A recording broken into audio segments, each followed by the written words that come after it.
When morning came, all the chief priests and elders of the people plotted against Jesus to put him to death.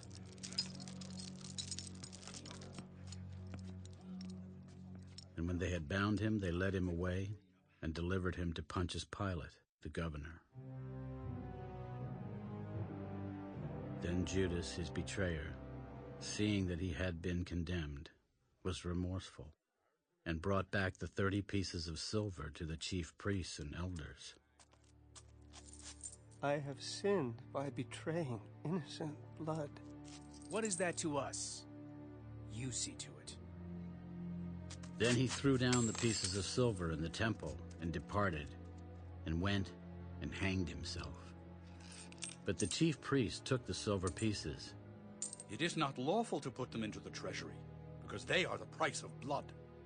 And they consulted together and bought with them the potter's field to bury strangers in. Therefore that field has been called the field of blood to this day. Then was fulfilled what was spoken by Jeremiah the prophet. And they took the 30 pieces of silver, the value of him who was priced, whom they of the children of Israel priced, and gave them for the potter's field, as the Lord directed me. Now Jesus stood before the governor. Are you the king of the Jews? It is as you say. And while he was being accused by the chief priests and elders, he answered nothing. Do you not hear how many things they testify against you? But he answered him not one word, so that the governor marveled greatly. Now at the feast the governor was accustomed to releasing to the multitude one prisoner whom they wished. And at that time they had a notorious prisoner called Barabbas. Therefore, when they had gathered together, Pilate said to them, Whom do you want me to release to you? Barabbas or Jesus, who is called Christ? For he knew that they had handed him over because of envy. While he was sitting on the judgment seat, his wife said to him, Have nothing to do with that just man, for I have suffered many things today in a dream because of him. But the chief priests and elders persuaded the multitudes that they should ask for Barabbas and destroy Jesus.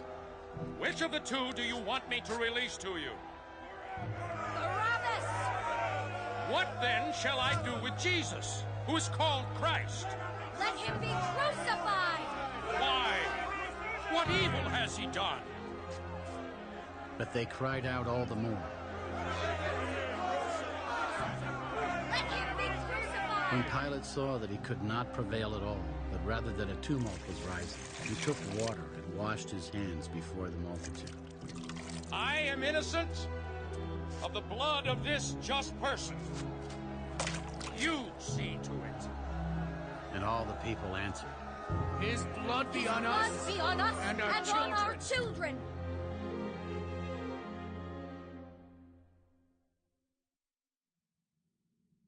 Then he released Barabbas to them.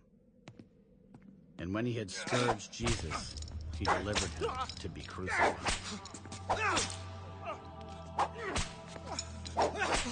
Then the soldiers of the governor took Jesus into the praetorium and gathered the whole garrison around him.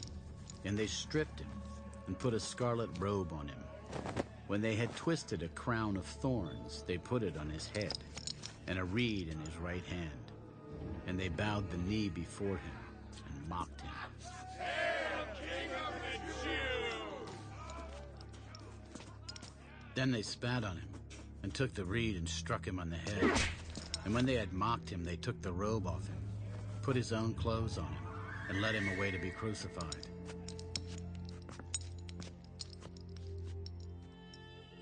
Now as they came out, they found a man of Cyrene, Simon by name. Him they compelled to bear his cross. And when they had come to a place called Golgotha, that is to say, place of a skull, they gave him sour wine mingled with gall to drink. But when he had tasted it, he would not drink.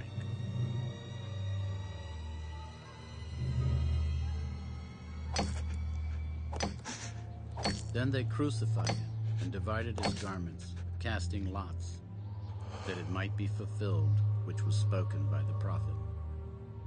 They divided my garments among them, and for my clothing they cast lots. Sitting down, they kept watch over him there, and they put up over his head the accusation written against him, "This is Jesus, the King of the Jews." Then 2 robbers were crucified with him, one on the right and another on the left. And those who passed by blasphemed him, wagging their heads.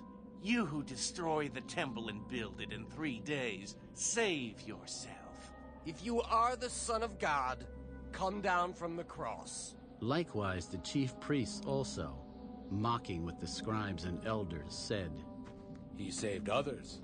Himself he cannot save. If he is the King of Israel, let him now come down from the cross, and we will believe him. He trusted in God. Let him deliver him now if he will have him. For he said, I am the Son of God. Even the robbers who were crucified with him reviled him with the same thing.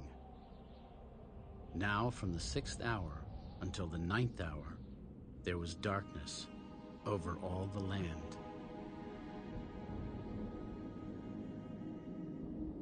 And about the 9th hour, Jesus cried out with a loud voice, Elo, lama sabachthani.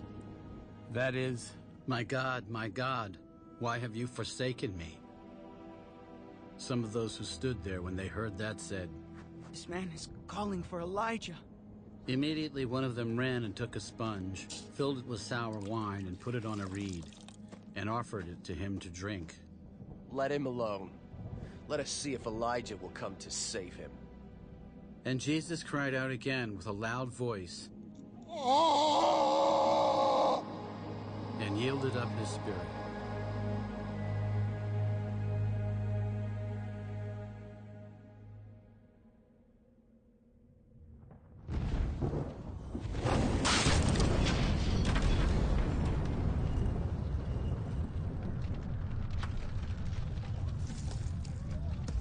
Then, behold, the veil of the temple was torn in two from top to bottom.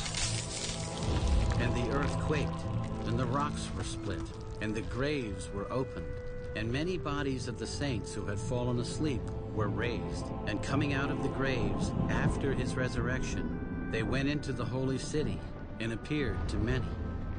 So when the centurion and those with him who were guarding Jesus saw the earthquake and the things that had happened, they feared greatly. Truly, this was the Son of God. And many women who followed Jesus from Galilee, ministering to him, were there, looking on from afar, among whom were Mary Magdalene, Mary the mother of James and Joses, and the mother of Zebedee's sons.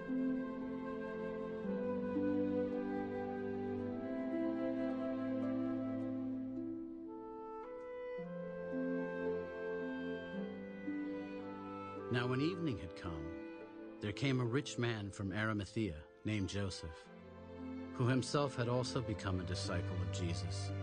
This man went to Pilate and asked for the body of Jesus. Then Pilate commanded the body to be given to him. When Joseph had taken the body, he wrapped it in a clean linen cloth and laid it in his new tomb, which he had hewn out of the rock.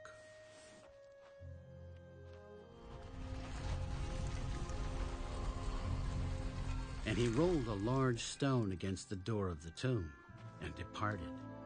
And Mary Magdalene was there, and the other Mary, sitting opposite the tomb.